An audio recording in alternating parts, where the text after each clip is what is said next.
I am installing an interlock kit with my Briggs & Stratton Q6500 generator, which has a bonded neutral. So I will get grounding at both the panel and the generator, unless the ground is disconnected at some point. There seems to be quite a bit of disagreement as to whether it is better to unbond the neutral at the generator, or to interrupt the ground between the generator and breaker panel, or at the panel, or whether it is really even a problem having grounding intact at both the generator and the breaker panel. I just want to do what is the safest and best way.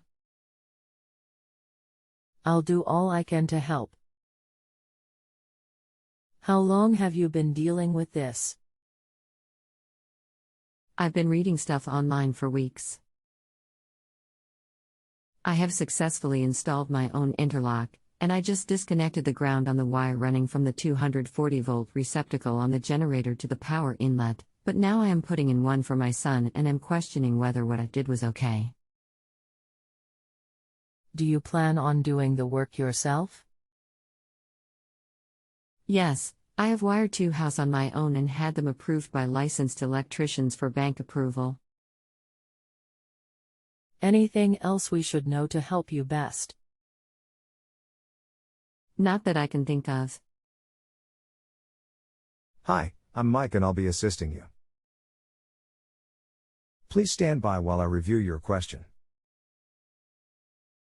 Generators with GFCI protection will have a conflict between the genset ground and the house ground. The cord to the power inlet uses the genset ground and is not connected at the power inlet to prevent tripping the GFCI. The inlet is grounded from the house. You are saying I should disconnect the ground at some point. Terminate and isolate the generator ground at the inlet. From what I have read, it sounds like a manual transfer switch that switches the neutral would be the best way, but I already have the interlock and neutral switching transfer switches are quite expensive. An interlock has nothing to do with the neutral or ground. It only prevents utility and generator from connecting. I should just cap off the grounding wire on the number 10 wire that runs from the breaker box to the power inlet.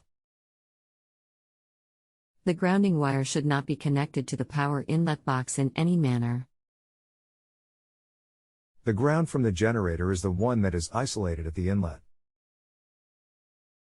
That prevents the generator from tripping because of the bonding at the service. The house ground is connected at the inlet. Okay, thank you for your time and expertise. Anytime, you're welcome.